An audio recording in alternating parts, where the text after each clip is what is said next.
2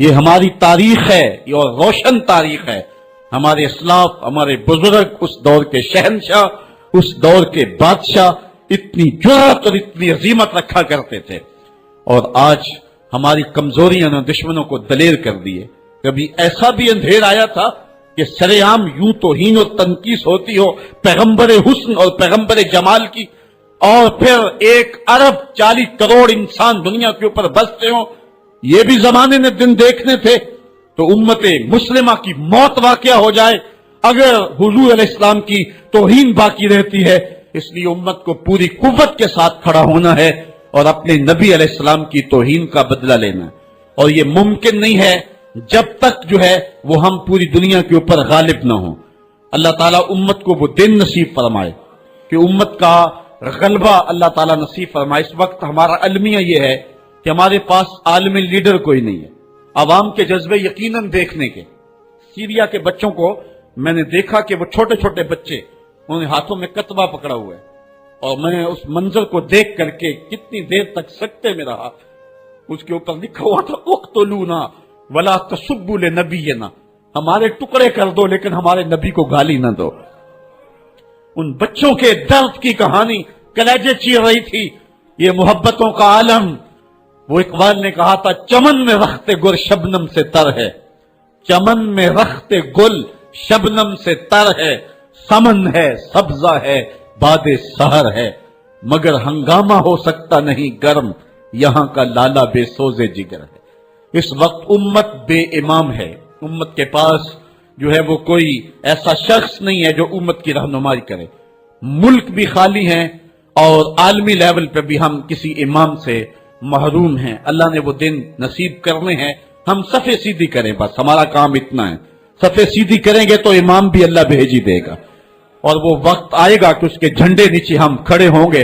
اور ہم نے تاریخ میں پڑھا ہے، کتب صحاح میں موجود ہے، بخاری اور باقی کتابیں اٹھائیں، ہمیں اس وقت کی بشارت دی گئی ہے کہ جب اساکر اسلام ترتیب پائیں گے اور پھر امام بھی آ جائے گا اور پھر امت مسلمہ وہ بانک پن پائے گی.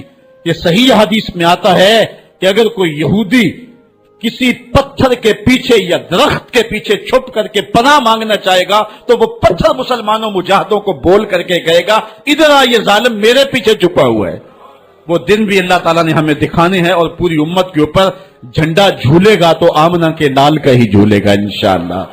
آ ملیں گے سینہ چاک آنے چمن سے سینہ چاک، بس میں گل کی ہم نفس باد صبا ہو جائے گی، شبنم افشانی پیدا کرے گی میری سوز و ساز، اس چمن کی ہر کلی درداش نہ ہو جائے گی، آسمان سحر کے نور سے ہوگا آئینہ پوچھ، ظلمت رات کی سیماب پا ہو جائے گی، شب گریزاں ہوگی آخر جلوائے خورشید سے، یہ چمن معمور ہوگا نغمہ توحید سے. وہ وقت انشاءاللہ آنے والا ہے. بس ہمارا کام صفیں سیدھی کرنی ہے اور صفوں کو ترتیب دینا ہے، اپنے جذبوں کو مرنے نہیں دینا ہے، اور یہ جذبے اپنی نسلوں میں بھی منتقل کرنے ہیں اور اپنی نسلوں کو بٹھا کر کے حضور کی عظمت کی کہانی پڑھا کے جانا ہے. میں نے سیریا کے ان بچوں کو دیکھا تو میں اپنے بچوں کو بٹھا لیا. میں نے کہا بیٹے پوری دنیا کے اوپر حضور کی ناموس پہ حملہ ہے، بتاؤ ہم کیا کریں گے. تو میرا 5 سال کا بچہ ہے، مجھے حمزہ کہنے لگا کہ ابو یہ جو تلوار آپ نے لٹکا کے رکھی ہے بیٹھک میں، اس کے میں پیچ خود کھول سکتا ہوں اور یہ میرے ہاتھ میں دے، ان ظالموں کو میں کاٹوں گا. میں نے کہا بیٹے مجھے یہی تجھ سے توقع تھی، اس لیے کہ تیرے جسم کے اندر خواجہ دین محمد مصطفی کی غیرت کا خون دوڑ رہا ہے، اور انشاءاللہ یہ ہماری نسلیں اٹھیں گی اور اسلام کے غلبے کا خواب ہم شرمندہ تعبیر کریں گے انشاءاللہ.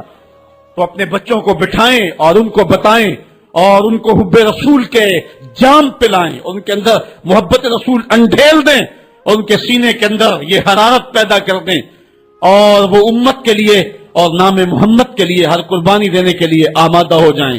انشاءاللہ وہ وقت دور نہیں ہے جب پوری دنیا کے اوپر اسلام کا جھنڈا جھولتا ہوا نظر آئے گا. ہم نے اپنے جذبوں کو بہر صورت بیدار رکھنا ہے، اور اگر انہوں نے توہین کی زبان کھولی ہے تو کروڑوں انسان حضور کی مدح میں زبانیں کھول لیں. صبح و شام وظیفہ درود و سلام کا لبوں پہ جاری کر لیں اور حضور کے نام کا جھنڈا اٹھائیں. یہ گلیوں میں، یہ چوکوں میں، یہ بازاروں میں یہ احتجاج، یہ تو ایک معمولی کیفیت ہے. ہم تو اس سے آگے بھی اگر ہم بے بس ہیں، کر کچھ نہیں سکتے. سچی بات ہے، ہمارے اندر جو جذبوں کی کائنات ہے ان کو کچا چبا جائیں کہ جنہوں نے میرے آقا حضور نبی رحمت کی توہین اور تنقید کی ہے، اس لیے جو ہم سے بن پڑا، جو ہم سے ہو سکا، ہم نے وہ ضرور کرنا ہے۔ وہ کیا کہا تھا سودا نے کہ مجنو لیلا سے بازی نہ لے سکا پر سر تو دے سکا۔ کس منہ سے کرتے ہو دعویٰ عشق سودا، تم سے تو یہ بھی نہ ہو سکا۔ ہم نے دیکھنا ہے کہ ہم کیا کرتے ہیں، اس حوالے سے ہمارے جذبات کیا ہیں۔ مجھے یاد آئی آج عمارہ، سارا دن آج عمارہ کی کہانیاں میرے ذہن میں گردش کرتی رہی۔ عمارہ غزوہ احد کی نامور مجاہدہ ہیں کہ جب بھگدڑ مچی اور کچھ تو خون ہونے لگا اور عجیب کیفیت بن گئی، تو اس وقت حضرت عمارہ خاتون ہیں جو اس جنگ میں ساتھ آئی تھی، کس کام کے لیے آئی تھی کہ کوئی زخمیوں کی مرہم پٹی کروں گی، لیکن جب دیکھا کہ حضور تنہا ہے اور تیروں کی برسات ہو رہی ہے، عمارہ تلوار لے کے میدان میں آ گئی، اور حضور نبی رحمت نے فرمایا کہ میں جدھر دیکھتا تھا مجھے عمارہ ہی نظر آتی تھی۔ اگر ادھر سے حملہ ہوتا آگے عمارہ کھڑی ہوتی، اگر ادھر سے حملہ ہوتا تو عمارہ کھڑی ہوتی۔ میں کہتا عمارہ تیرے نام پہ میری نسلیں قربان، جس نے محمد عربی کی آبرو کا پہرا دیا۔ اللہ اکبر۔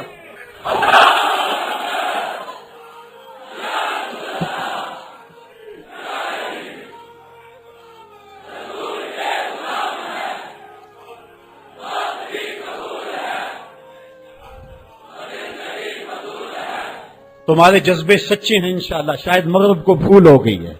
یہاں ایک ایک بچہ غازی علم الدین ہے، ایک ایک بچہ عمر چیمہ ہے۔